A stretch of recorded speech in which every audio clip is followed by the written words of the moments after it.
I'm Johnny Mac with your daily comedy news from Jimmy Kimmel. The Biden administration removed 18 military academy board members that were appointed by Donald Trump, including haunted dollar store Barbie doll Kellyanne Conway, which is a name I haven't said in a while. Kellyanne Conway. I'm not going to say it any more times. I've seen Candyman. I know what might happen. Seth Meyers.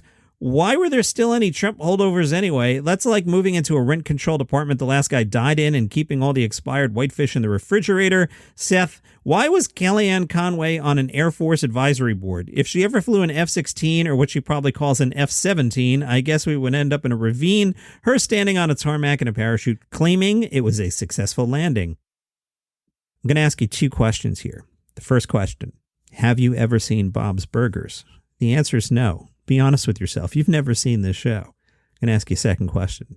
Have you ever met anyone who has seen Bob's Burgers? Think about it for a second. The answer is no, right? Isn't it weird that no one has ever seen this show? Well, Disney has released some movie release dates. Their movie release calendar goes all the way through late 2024. Here are some of the movies that Disney announced. Ready? Untitled Marvel, Untitled Pixar, Untitled Searchlight. There are 4 Untitled Marvel that have been scheduled for 2024. But one movie in particular, amongst the Untitled Marvel, the Untitled Pixar, the Untitled Searchlight, has a title. It is called The Bob's Burgers Movie, and it is scheduled for Memorial Day weekend, May 27th, 2022. Again, have you ever seen Bob's Burgers? Have you ever met anyone who's seen Bob's Burgers? I get that they promote it on Fox, but come on Sunday, you watched football for 7 hours, and then when football signed off, what did you do? Did you watch Bob's Burgers? No, because it's not on. You switched over to football. Fox wants you to believe that they program on Sunday nights, and there is no evidence that they actually do. From The Guardian, they asked, is there a silver lining to the COVID-19 pandemic? I'm going to say no. But they disagree. Seeing the world's most obnoxious nations forced to face their incompetence is a contender, suggests Trevor Noah. Yeah, The Guardian went to see Trevor Noah. They say Back to Abnormal is a global show for a shared global experience. Trevor Noah uses his talent for accents to take us on a world tour, swapping his own South African inflection for English, American, Australian, French, German, Jamaican, and more. As he fills the stage with characters, his refrain, I want to get back to the way things were, punctuates the show, but as he tackles different flavors of racism, nationalism, and invites the question, were things really that great before? Some jokes are a little obvious. A segment on his hatred of Zoom recalls conversations we've all had during lockdown, while observations about the Olympics, food, and dancing feel familiar. As fans of The Daily Show might expect, Noah is strongest when he's exploring weightier subjects. He probes the absurdity of some of the things done in the name of freedom, such as American gun ownership and protesting against masks. A lot of the material was tailored to the UK audience. Mention of Indian restaurant Dishoom got a big cheer. And the England football fan who put a flare in his bum crack during the Euros inspires a great joke about race. Meanwhile, the treatment of Meghan Markle, racist football fans, and our colonial hoarding of other nations' treasures get a well-executed roasting. Hey, speaking of Meghan Markle, let me plug here. Palace Intrigue, wherever you get your podcasts. I'm the writer on that. Every day, 5 minutes about the royal family. And yeah, we talk about Meghan Markle. Come at us, Trevor Noah, please. That'd be great if Trevor Noah came after the Palace Intrigue podcast and we got a lot of cheap promotion. It'd be amazing. The Guardian says a flawless performer, Trevor Noah skillfully speckles the set with sillier stuff too, including a nice bit about aliens deciding which areas of Earth to destroy and acting out a T-Rex attempting to don a mask. Noah is a master of classic stand-up and has mass appeal in the best possible way. I have seen Trevor Noah live. He is fantastic. From The Hollywood Reporter, The Office star Brian Baumgartner reacts to being Cameo's most bankable star. The actor who played Kevin on The Office earned, guess how much he earned doing Cameo videos last year? Guess.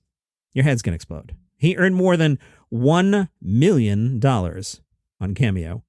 Kevin said, no, not Kevin. His name's Brian.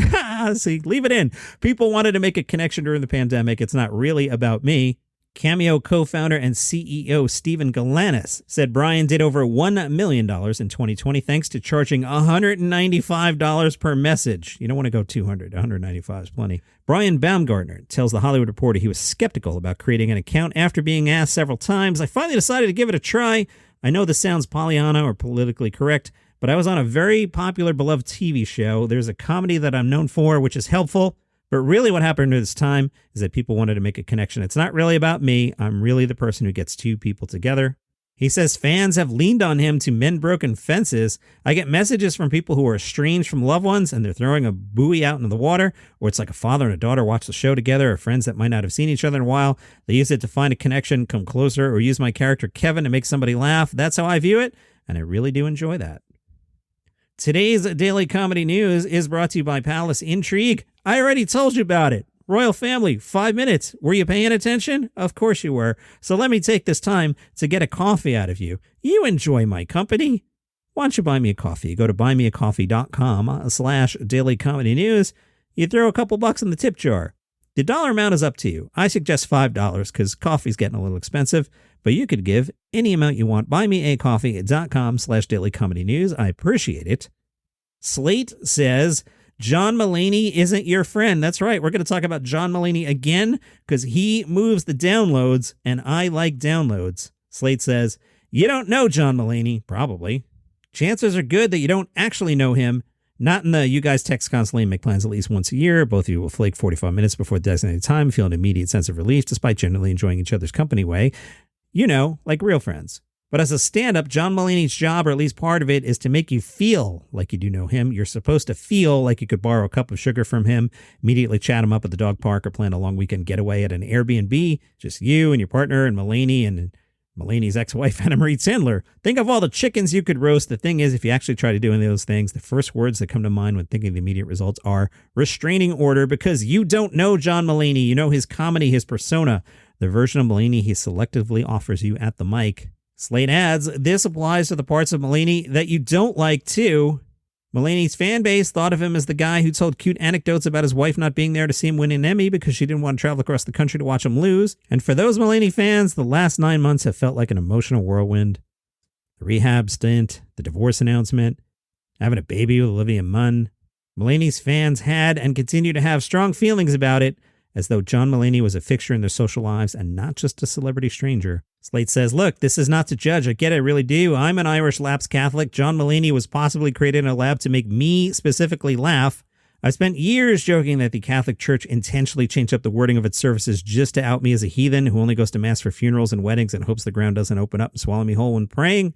Mulaney does a bit about this exact thing in 2015's The Comeback Kid. Some have cried that love was dead. Others lamented how John Mulaney didn't seem like that kind of guy. He just loved his wife so much. How could he do this to her? How could he do this to us?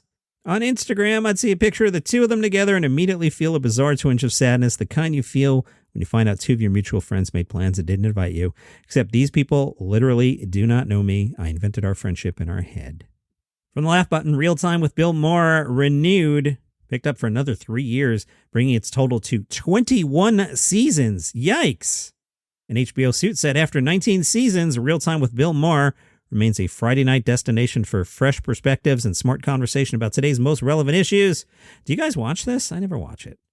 And from the Laugh Button, earlier this year, during the John Krasinski episode of SNL, Machine Gun Kelly appeared on the show. During the Good Night section, Machine Gun Kelly and best friend Pete Davidson started messing around, which resulted in them both falling off the stage. According to Pete Davidson, he told Jimmy Fallon he recalls that Machine Gun Kelly had bruised his coccyx prior to the show, but still wanted to do something silly during the Good Nights.